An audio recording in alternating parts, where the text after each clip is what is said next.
Selamat pagi Bapak Ibu dan saudara-saudara yang dikasihi Tuhan. Kita bersyukur kepada Tuhan kalau pada hari ini juga kita masih bisa beribadah bersama-sama. Khususnya saudara, pada hari Rabu kemarin tanggal 7 Oktober kita merayakan hari ulang tahun GKIM Hosana yang ke-46. Bersyukur untuk penyertaan Tuhan bagi gereja Tuhan di tempat ini.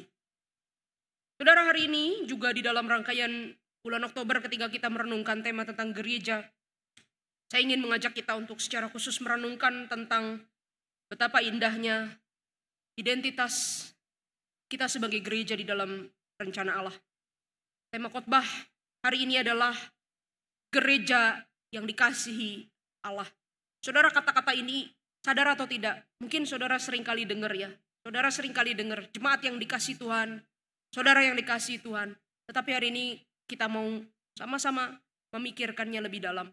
Apa maknanya menjadi gereja yang dikasihi Allah?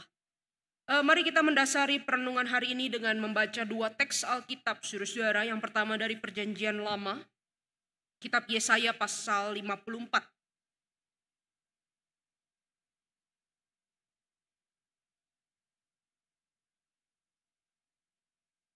Kitab Yesaya, Bapak Ibu dan saudara-saudara, pasal 54 ayat yang pertama sampai ke 10. Kita akan membacanya silih berganti, saya ayat pertama, Bapak Ibu ayat kedua, dan seterusnya sampai ayat ke-10. Silakan Bapak Ibu siapkan Alkitab Bapak Ibu. Teks ini merupakan janji pemulihan Allah atas bangsa Israel. Yesaya pasal 54 ayat yang pertama sampai ke-10. Sudah ketemu Bapak Ibu? Mari kita membacanya silih berganti. Bersorak-sorailah, hai perempuan mandul yang tidak pernah melahirkan. Bergembiralah dengan sorak-sorai dan memekiklah, hai engkau yang tidak pernah menderita sakit bersalin. Sebab anak-anak dari perempuan yang ditinggalkan sendirian akan lebih banyak daripada anak-anak dari perempuan yang bersuami, firman Tuhan.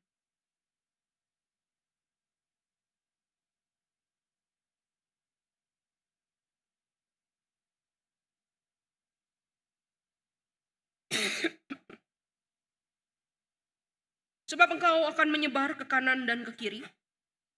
Keturunanmu akan menduduki wilayah bangsa-bangsa dan akan mendiami kota-kota yang sunyi sepi.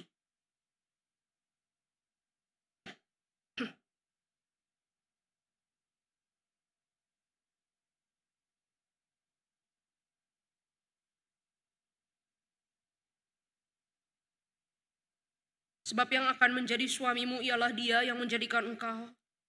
Tuhan semesta alam namanya. Yang menjadi penebusmu ialah Yang Maha Kudus Allah Israel. Ia disebut Allah seluruh bumi.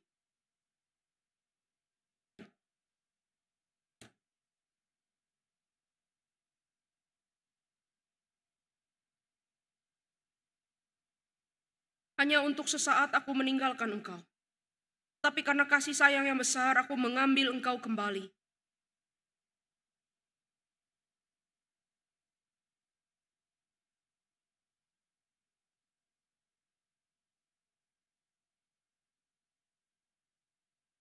Hal ini bagiku seperti air bah zaman Nuh. Seperti aku bersumpah kepadanya bahwa air bah tidak akan meliputi bumi lagi. Begitu juga aku bersumpah bahwa aku tidak akan murka terhadap engkau dan tidak akan menghardik engkau lagi.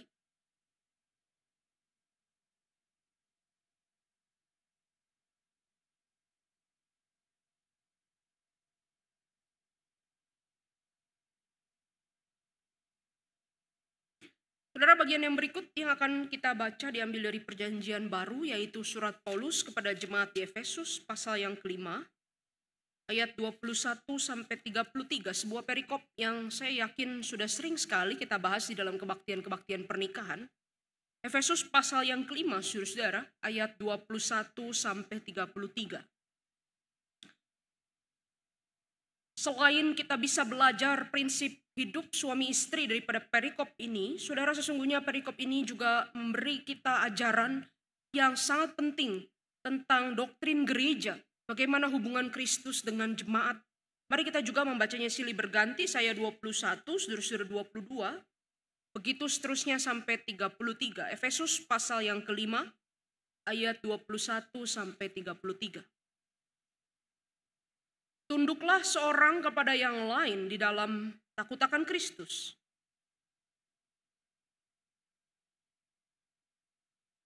Karena suami adalah kepala istri sama seperti Kristus adalah kepala jemaat. Kristuslah yang menyelamatkan tubuh.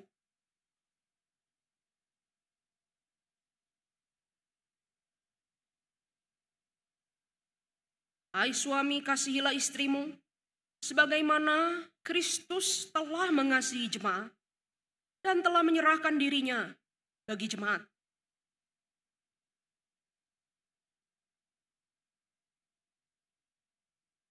Supaya dengan demikian Kristus menempatkan jemaat di hadapan dirinya dengan cemerlang, tanpa cacat atau kerut atau yang serupa itu. Tetapi supaya jemaat kudus dan tidak bercela.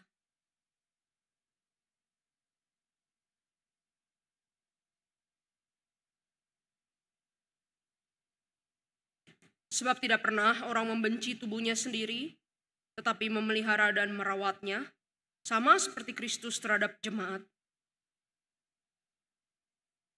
Sebab itu laki-laki akan meninggalkan ayahnya dan ibunya dan bersatu dengan istrinya sehingga keduanya menjadi satu daging.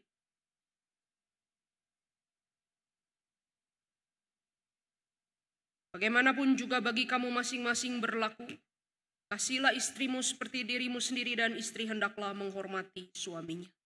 Demikian jauh pembacaan kitab suci. Bapak, Ibu, dan saudara-saudara, setiap kali kita berbicara tentang gereja, saya kira banyak dari kita yang mungkin tidak asing dengan lagu sekolah minggu yang bunyinya seperti ini, saudara. Gereja bukanlah gedungnya, dan bukan pula menaranya. Bukalah pintunya, lihat di dalamnya. Gereja adalah orangnya. Saudara, lagu ini mau menggambarkan bahwa gereja Tuhan di dalam dunia bukan hanya sebatas benda mati. Gereja di dalam dunia bukan hanya gedung yang statis, menara dan bangunan yang tinggi besar tetapi tidak bernyawa, bukan. Gereja pada hakikatnya adalah jiwa yang hidup, organisme yang dinamis. Atau kalau dalam bahasa lagu itu, gereja adalah orangnya. Pertanyaannya, saudara, orangnya itu maksudnya apa? Bagaimana Alkitab menggambarkan orangnya itu? Saudara, Alkitab ternyata punya banyak sekali gambaran tentang gereja sebagai orangnya Allah. Orang-orang milik Allah.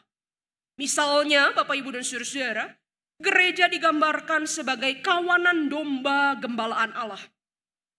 Gereja digambarkan sebagai kebun anggur Tuhan Allah.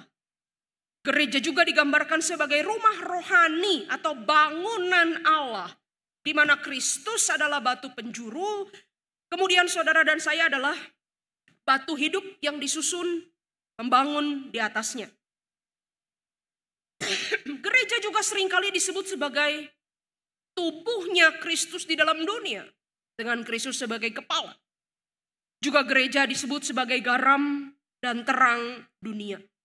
Saudara, gambaran-gambaran ini kalau kita perhatikan itu sangat konkret, bukan? Sangat dekat dengan kehidupan kita. Bukan sesuatu yang abstrak atau yang jauh di awang-awang konseptual, bukan. Tetapi Tuhan seperti sedang menjelaskan kepada kita bahwa relasi Tuhan dengan umatnya, dengan gereja, dengan saudara dan saya adalah relasi yang hidup, relasi yang sederhana sekali, relasi yang bisa kita pahami, yang seperti kehidupan kita sehari-hari. Relasi yang konkret, saudara-saudara. Nah, saudara, akan tetapi ada satu gambaran yang juga secara konsisten itu muncul di dalam perjanjian lama sampai perjanjian baru tentang gereja Tuhan. Tetapi mungkin gambaran ini tidak terlalu sering diperhatikan, tidak terlalu sering dibahas. Yaitu gambaran apa, saudara? Saudara, kitab suci secara konsisten dari PL sampai PB juga memperlihatkan kepada kita bahwa gereja adalah mempelai perempuan Kristus. Gereja adalah mempelai Kristus dan Kristus adalah pengantin laki-lakinya. Ini yang akan menjadi fokus pembahasan kita hari ini, saudara. Gereja adalah mempelai perempuan yang dikasihi, dicintai oleh Kristus sang mempelai laki-laki itu.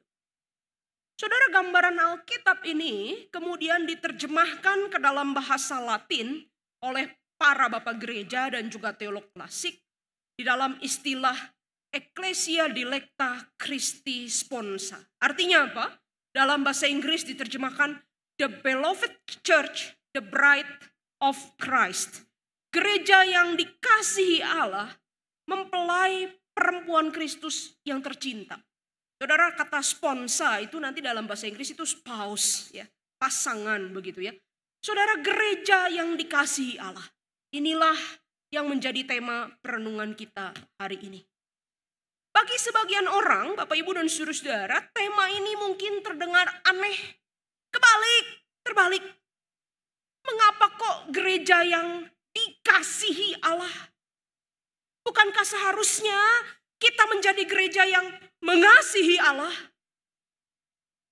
Justru di sini saudara-saudara letak berita Injil yang saya ingin kita renungkan dengan lebih serius. Saudara, kekristenan tidak pernah dimulai dari apa yang kita lakukan untuk Tuhan. Tidak pernah. Tetapi kekristenan dimulai dari apa yang Allah perbuat bagi kita. Saudara, gereja eksis sampai hari ini bukan karena apa yang kita lakukan, berikan, persembahkan untuk Tuhan. Bukan.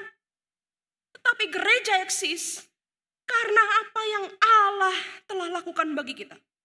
Karena Dia sendiri memberikan dirinya sebagai korban persembahan untuk kita.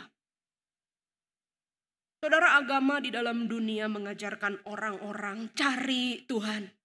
Cari Tuhan lewat ibadahmu, lewat doa-doamu, lewat amal bakti salehmu, lewat segala ritual. Itu agama. Tetapi Injil tidak berkata demikian.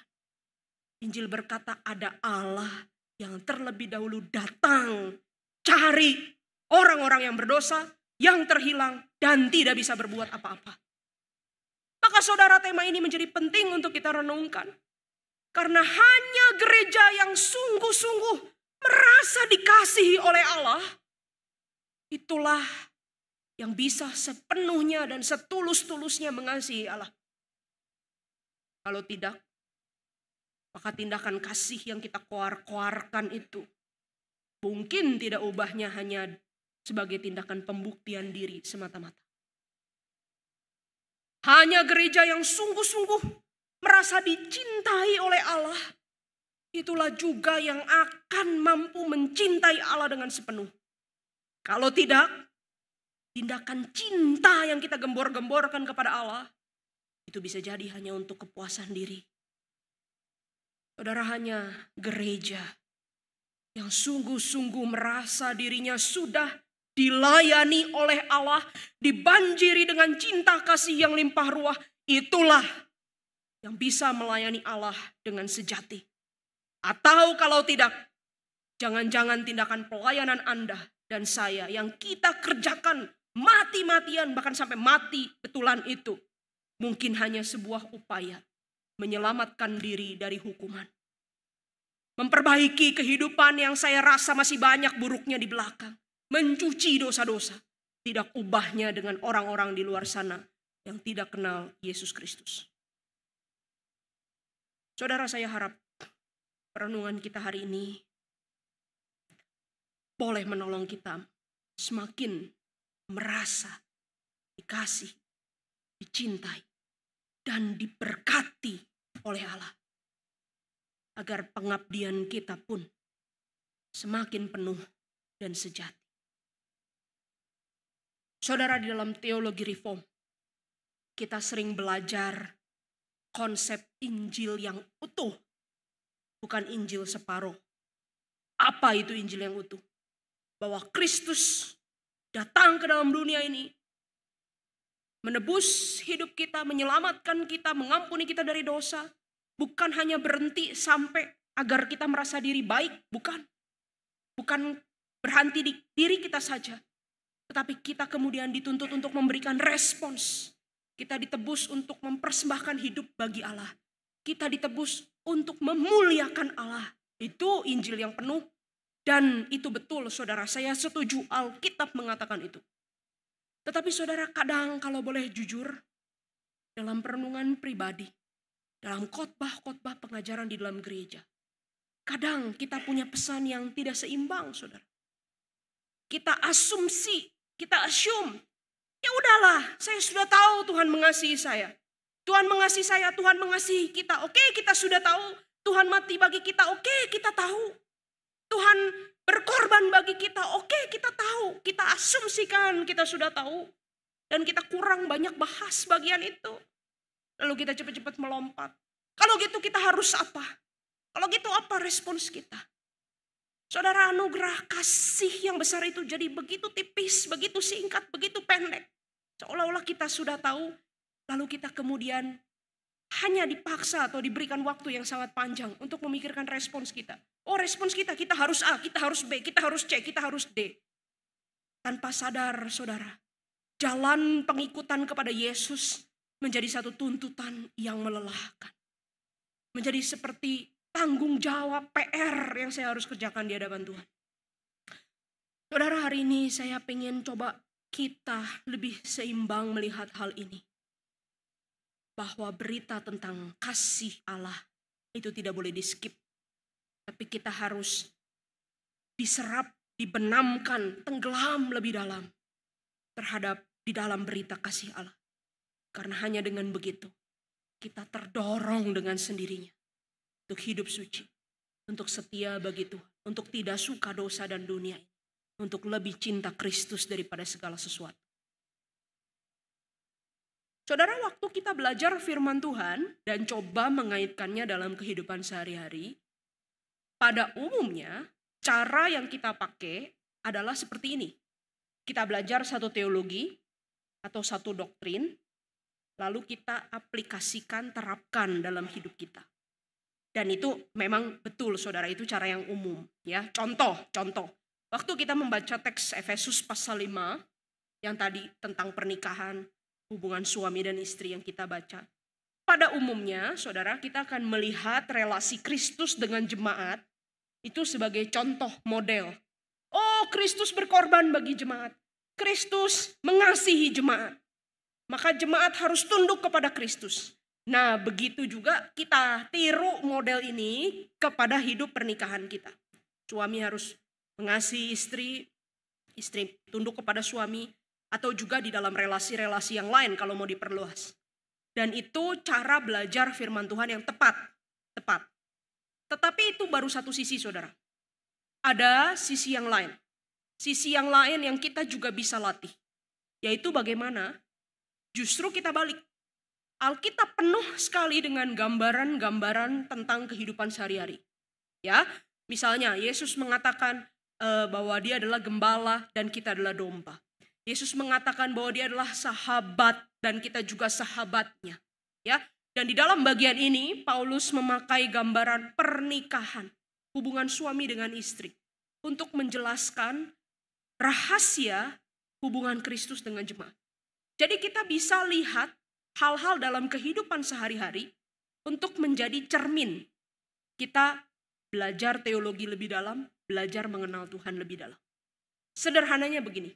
Bapak ibu yang punya anak, bapak ibu kan mengalami susah didik anak ya. Anak itu kok hatinya keras, sudah diajar yang baik tetapi dia menyimpang. Nah, kalau kita sungguh-sungguh bertumbuh dalam Tuhan, ya, di pengalaman didik anak itu bisa jadi cara untuk mengenal kasih Tuhan sebagai Bapa. Betul ya? Kita semakin ngerti, wah Tuhan ternyata sama saya begitu sabar. Nah, saudara, hari ini kita mau coba melakukan itu. Jadi melihat relasi pernikahan Bapak Ibu, gambaran relasi kita di dalam dunia, itu sebagai cermin untuk mengerti kasih Tuhan yang besar kepada jemaat. Ya. Jadi ini artinya teologi itu dibangun dari pengalaman hidup sehari-hari. Ya, everyday theology. Ya. Jadi saudara makan, saudara bekerja, saudara bersih-bersih rumah, saudara bisa makin mengenal Tuhan juga lewat cara-cara itu. Ya, nah hari ini kita melihat metafora pernikahan dan kita mau melihat bagaimana gambaran ini bisa menolong kita mengerti kasih Tuhan yang sangat besar bagi umatnya, bagi gerejanya, bagi saudara dan saya. Saudara, hari ini saudara, kita akan coba merenungkan dengan lebih dalam. Apa artinya menjadi gereja yang dikasihi Allah? Apa artinya gereja sebagai mempelai Kristus yang dicintai? Bagaimana kita memahami kasih Tuhan Allah itu bagi kita gerejanya jemaat? Saudara, Anda dan saya yang sudah lama berjemaat di GKI Hosana, tentu pernah mendengar berbagai kisah penyertaan Tuhan bagi gereja ini. Mulai dari bagaimana gereja ini bisa ada dari Bina Bakti misalnya begitu ya. Lalu bagaimana beli tanah, bangun gedung di tempat ini. Bagaimana kisah yang sering kali saya dengar itu. Piano besar ini bisa masuk ya, padahal gedung belum jadi. Steger dari luar. Kayaknya saya dengar cerita piano udah 50 kali ada saudara. Saya suka tuh dengar cerita itu ya. Itu diulang terus tetapi sangat menarik ya. Dan banyak kisah-kisah lainnya. Bagi sebagian saudara mungkin gereja ini adalah tempat pertama kali Anda mendengar Injil. Bagi sebagian yang lain di gereja ini Anda ketemu jodoh lalu membangun rumah tangga. Anda membangun hidup selama bertahun-tahun merasakan penyertaan Tuhan. Itu semua adalah bentuk cinta kasih Tuhan bagi gerejanya dan bagi setiap kita. Itu betul. Tetapi saudara jangan pernah lupa juga bahwa di dalam Alkitab kasih Tuhan kepada gerejanya itu bukan hanya soal materi. Kasih Tuhan kepada gerejanya bukan hanya soal penghidupan di dalam dunia ini, tetapi kasih Tuhan yang paling lengkap, paling komplit, paling tuntas, itu justru dinyatakan secara rohani. Kalau saudara dan saya membaca perjanjian lama sampai perjanjian baru secara sinambung, kita akan melihat Allah menyatakan kasih-Nya kepada mempelainya. Gereja itu mempelai yang dikasihi Allah. Bagaimana melihatnya? Bagaimana kita tahu bahwa gereja itu mempelai yang dikasih? Saudara, ada 3 hal yang Alkitab tunjukkan di sepanjang perjanjian lama sampai perjanjian baru. Bagaimana Allah itu mengasihi mempelainya. Saudara, yang pertama, gereja itu adalah mempelai yang dipilih oleh Allah. Gereja adalah mempelai yang dipilih oleh Allah. Saudara, bagi Bapak Ibu khususnya yang sudah menikah, Bapak Ibu tentu bisa lebih memahami bahwa rumah tangga itu rumit. Kalau sederhana namanya apa? Rumah makan. Ada yang mau ajak saya ke sederhana habis ini? Semoga jokes ini lebih lucu sedikit ya, atau nggak kalah lucu daripada jokes Jurassic Park yang biasa dipakai di kebaktian perkawinan ya. Saudara, Bapak Ibu yang sudah menikah, tentu lebih memahami realita pernikahan yang rumit, ya, tidak sempurna. Seringkali diwarnai konflik, atau bahkan dalam beberapa kasus harap tidak terjadi, tetapi dalam beberapa kasus bisa ada. Pernikahan-pernikahan yang diwarnai oleh ketidaksetiaan, penyelewengan, pemberontakan, pengkhianatan. Dan saudara, di dalam Alkitab, dari perjanjian lama sampai perjanjian baru, kita seperti diperlihatkan dalam tanda kutip pernikahannya Yahweh dengan Israel. Dalam tanda kutip pernikahannya Kristus dengan gereja. Ini juga adalah sebuah pernikahan yang rumit, saudara-saudara. Penuh dengan konflik, penuh penyelewengan, ketidaksetiaan, pemberontakan, bahkan pengkhianatan. Tentu yang dimaksud di sini bukan Tuhan yang tidak setia, bukan. Tetapi umat Tuhan, Israel, mempelai wanita Yahweh itu yang terus-menerus tidak setia. Israel terus-menerus berpaling dari Allah. berjinah secara rohani dengan menyembah ilah-ilah lain, memberontak melawan hukum, berkhianat dari Allah, bahkan juga menampilkan ibadah yang palsu. Dari luarnya ritualnya bagus, tapi hatinya jauh dari Tuhan. Saudara, kalau kita membaca perjanjian lama, kitab Mazmur, Yesaya, Yehezkiel, Hosea, saudara akan melihat berulang kali Allah itu seperti kekasih yang menderita, kelelahan, mengeluh, hancur hati, bahkan murka terhadap pengantinnya sendiri. Allah berkali-kali saudara mengatakan, aku muak terhadap ibadahmu, aku menyesal. Bahkan juga ada beberapa kali di dalam perjanjian lama pengantinnya itu disebut aku buang. Saudara, tentu ayat-ayat seperti ini tidak dimaksudkan untuk dibaca secara literal, bukan literal. Ini merupakan sebuah penggambaran. Karena kita manusia terbatas, Allah tidak kelihatan, maka harus pakai bahasa yang seolah-olah menggambarkan Allah seperti manusia supaya kita mengerti. Mengerti apa? Saudara, kata-kata ini yang penuh dengan muatan emosi dari Allah itu mau menunjukkan apa sebenarnya? Menunjukkan bahwa kasih Allah kepada umatnya, kepada Anda dan saya itu nyata. Kasih Allah itu beneran, benar-benar saudara. Relasi Allah dengan umat itu serius. Allah menaruh kasih yang sangat dalam untuk saudara dan saya. Allah mengikatkan hatinya dengan begitu dalam kepada umatnya. Tentu pada akhirnya saudara, kita mengerti bahwa Allah tidak pernah benar-benar membuang. Allah tidak pernah lepas tangan atau menceraikan Israel dari hatinya, tidak. Allah justru berulang kali mencari mempelainya itu. Membawanya pulang, menerimanya lagi. Begitu terus tanpa kenal lelah. Kita melihat gambaran ini paling jelas dalam kitab Hosea, bukan? Lalu juga di dalam Yesaya 54 yang tadi kita baca ayat 7 dikatakan begini, hanya untuk sesaat aku meninggalkan engkau. Tetapi karena kasih sayang yang besar, aku mengambil engkau kembali. Saudara, di sini kita melihat satu kebenaran yang penting. Bahwa Anda dan saya, gereja, kita dipilih Allah. Dicinta, dikasih.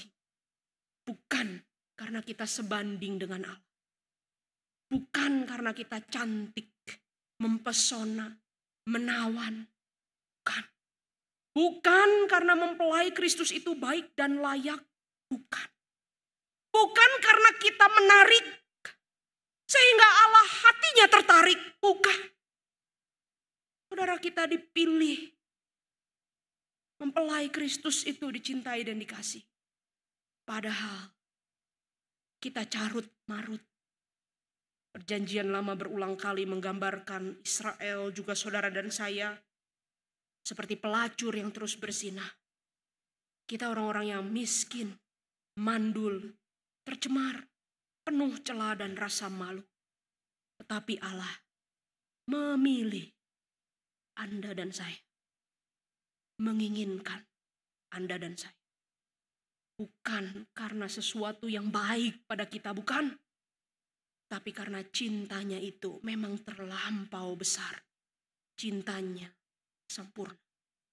Ini namanya anugerah. Saudara, tanda Allah mengasihi kita apa? Karena kita bisa kenal Dia. Itu tanda yang terbesar. Bukan seberapa banyak harta kita. Bukan seberapa jaya, nama dan prestasi kita. Bukan. Tapi karena kita bisa kenal Dia. Itu tanda Allah cinta kepada engkau dan saya, mempelainya. Saudara, yang berikut, gereja adalah mempelai yang dikasihi. Artinya, atau karena gereja itu ditebus di dalam Kristus. Saudara, bukan hanya dipilih, gereja juga ditebus oleh Allah. Dalam Efesus pasal 5 tadi saudara, ayat 25, itu ayat yang selalu diajarkan di dalam kebaktian perkawinan untuk para bapak, ya, untuk suami-suami. Kasihilah istrimu seperti Kristus mengasihi jemaat. Nah, kadang kita itu baca seperti Kristus mengasihi jemaat itu cuma imbuhan belakang. Tapi saudara, ini suatu kebenaran yang penting. Kita melihat Kristus mengasihi jemaat. Bagaimana? Dengan menyerahkan dirinya sendiri bagi jemaat. Apa harga, apa bukti konkret yang Kristus tunjukkan? Kalau Kristus mengasihi saudara dan saya, kalau Kristus mengasihi gerejanya, apa buktinya? Buktinya bukan emas, bukan perak. Buktinya adalah tubuhnya, darahnya. Itu yang kita setiap kali peragakan di dalam pemecahan roti dan penuangan anggur. Itu kita makan perjamuan di gereja Tuhan. Hidupnya sendiri diberikan untuk saudara dan saya.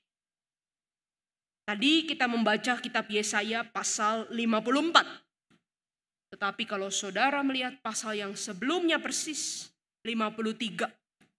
Kita melihat di situ bagaimana Kristus, sang mempelai pria itu, yang penuh pesona, kilang gemilang, penguasa alam semesta, dijadikan tidak tampan, tidak tampak mulia untuk dipandang, tidak punya rupa yang membuat kita menginginkannya. Dia dihina dan dihindari orang. Dia menjadi seseorang yang penuh kesengsaraan. Dia menderita kesakitan, bahkan orang menutup muka, tidak mau lihat dia. Dia dihina, bahkan bagi kita dia tidak masuk hitungan. Kenapa? Karena penyakit kitalah yang ditanggungnya. Kesengsaraan kita yang dipikulnya. Dia ditikam karena pemberontakan kita. Diremukan karena kejahatan kita.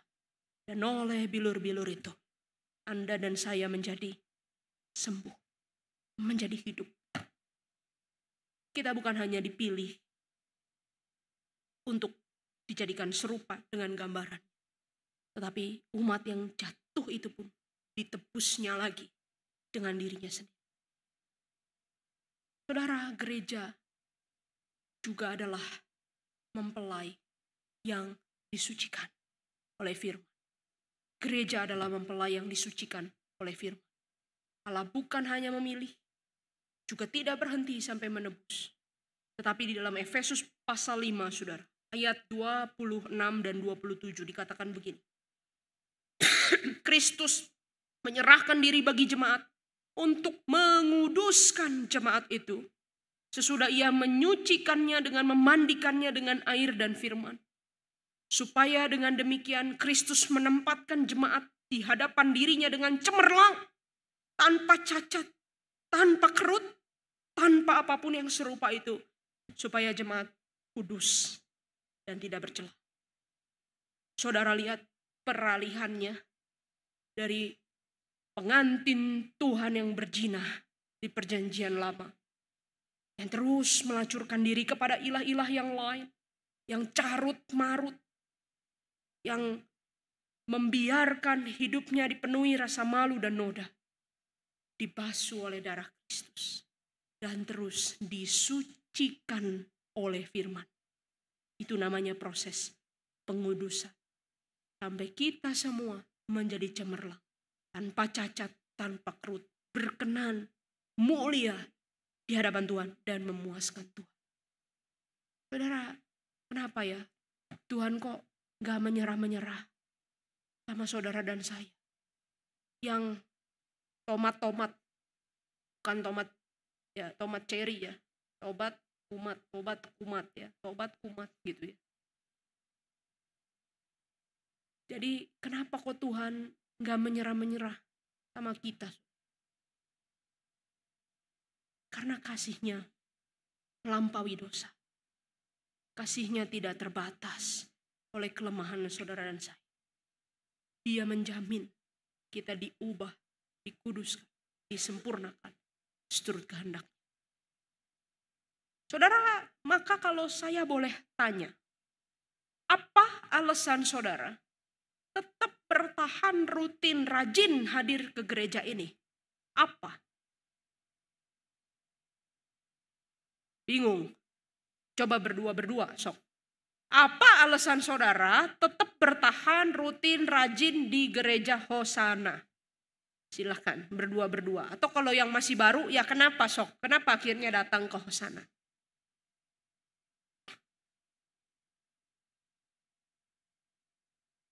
Kalau sebelahnya udah ngantuk, boleh dipijat-pijat saudara ya. Sok, kenapa? Saling sharing aja coba berdua-berdua.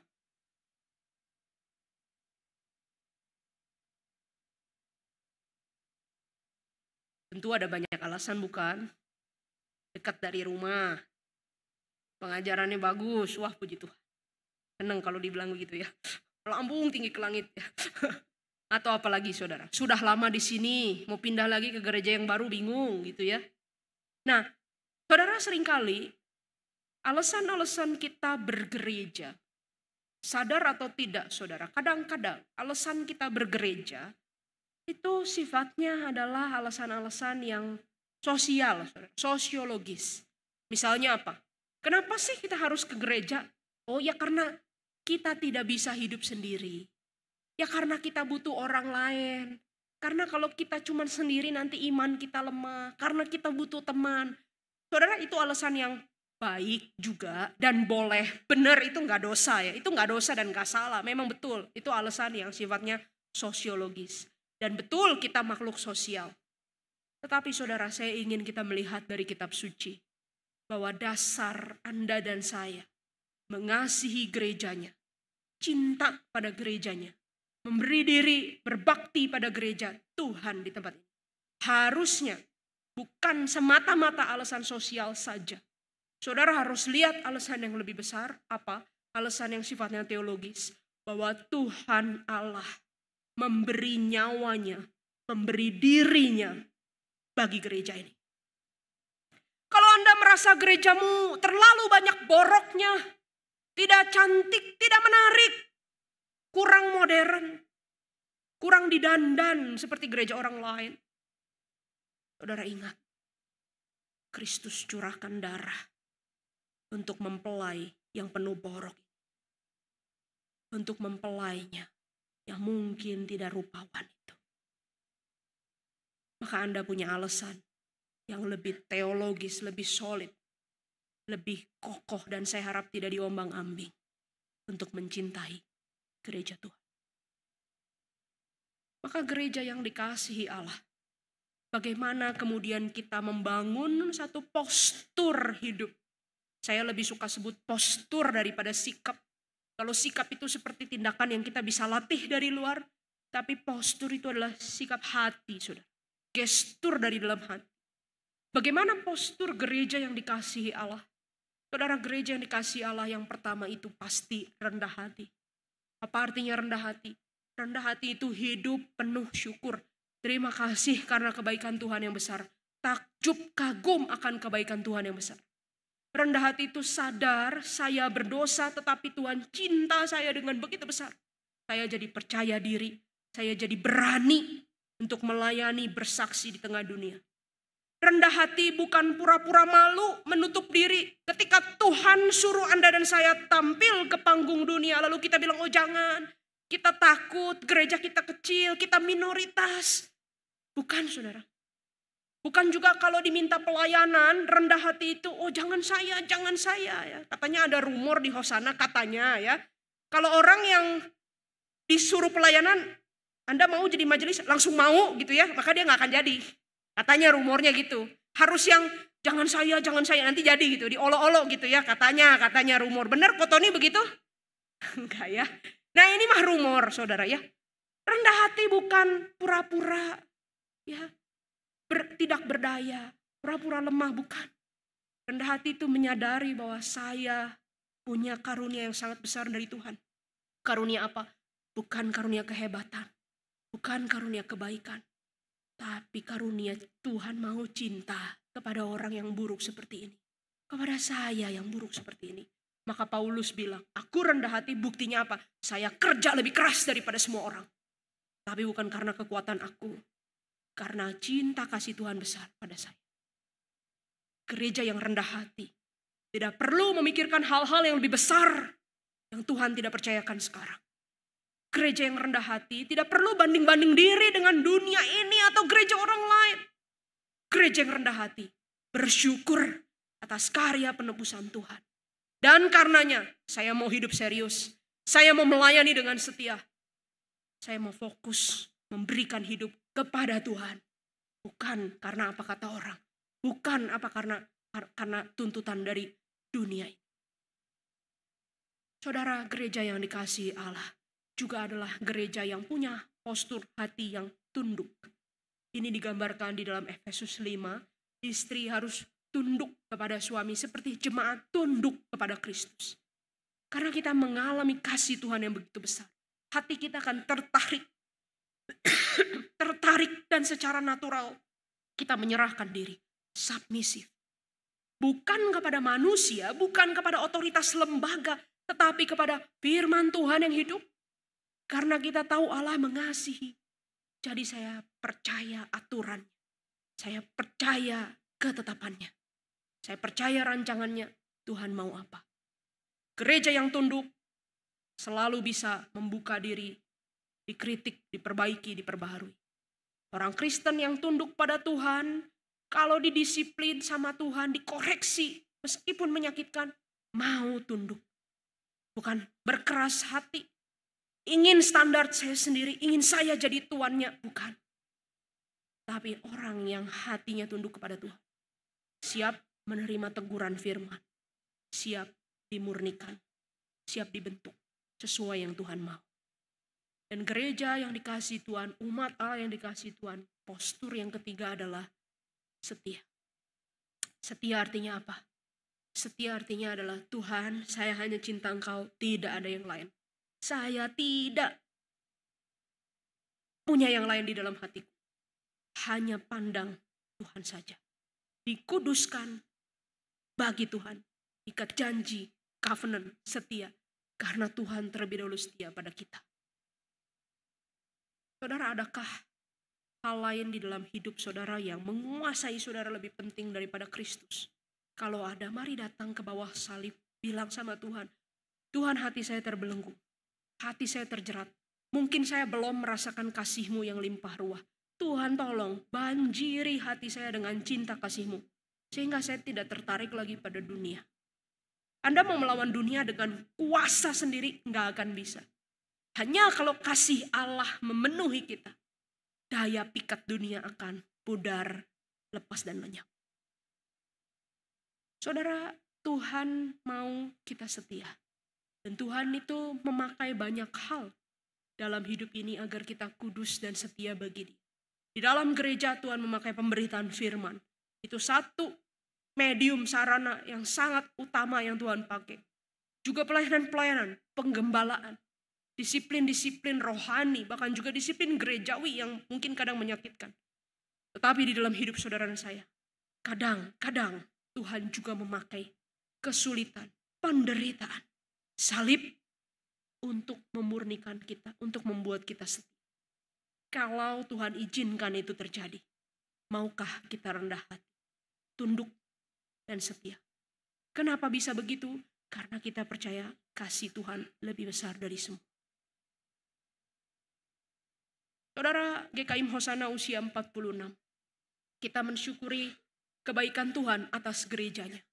Bukan hanya pemeliharaan Tuhan atas gedung, atas bangunan, atas sumber daya manusia, atas materi.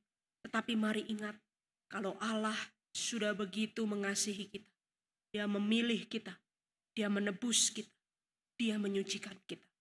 Maukah kita rendah hati, menerima cinta kasih-Nya yang limpah ruah?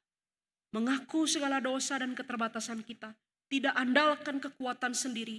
Bergantung penuh hanya pada anugerah. Dan punya hati yang terarah kepada Dia, tidak bercabang lagi. Maukah saudara Kristus dimuliakan atas gereja ini? Anda dan saya menjadi jemaat yang cemerlang, tanpa cacat dan kerut, memancarkan kasih dan kemuliaan Tuhan. Hanya begitu kita bisa jadi berkat dan saksi di tengah-tengah dunia ini. Mau saudara? Mari kita ambil waktu untuk tenang sejenak di hadapan Tuhan.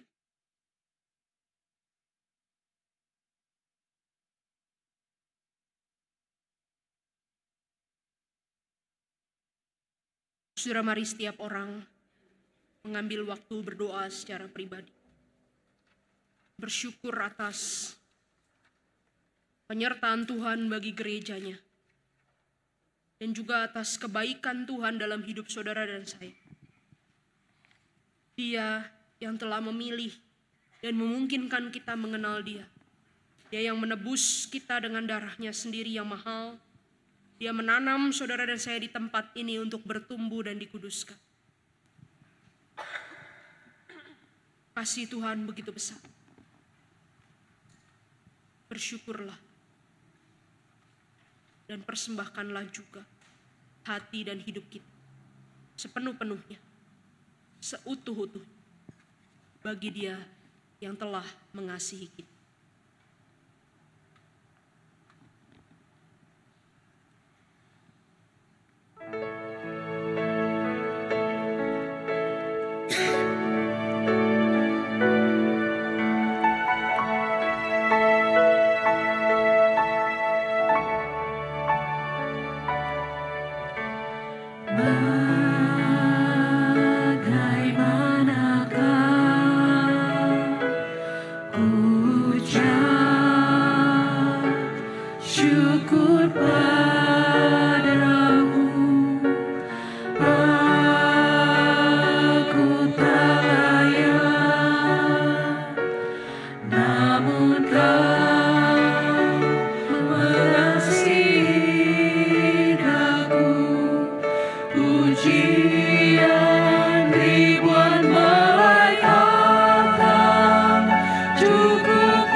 Tuhan, kami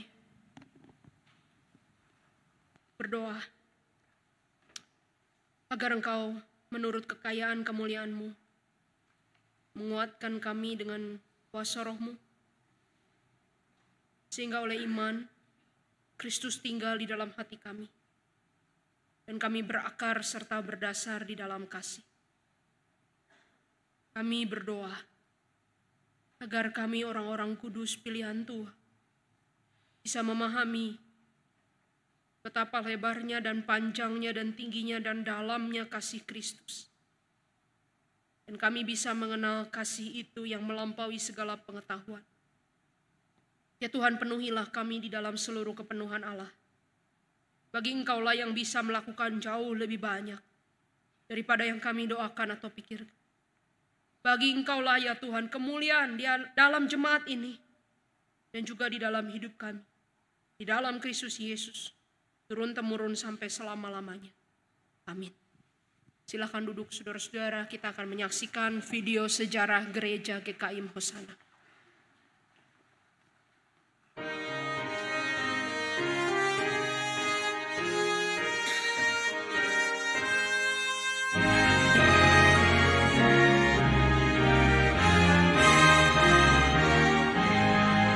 Berdirinya Gereja Kristen Immanuel Hosana diprakarsai oleh 5 ketul roti dan 2 ekor ikan, yaitu Bapak Herlan Hermawan, Bapak John, Ibu Meliawati, Ibu Kui Lianli, Ibu Lau Hui Ai, bersama dengan Pendeta Samuel Suwandi dan Evangelis Lili Suwandi.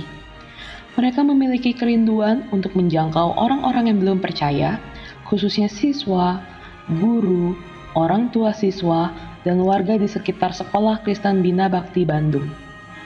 Beberapa orang dari gereja induk yaitu GKIM Kaintong, ada Bapak Yohanes Sukiman, Ibu Yoswi Mei, dan Bapak Yohanes Soyuti, selaku pembina juga turut berperan membantu dan mengawasi seluruh perkembangan gereja yang baru dirintis ini.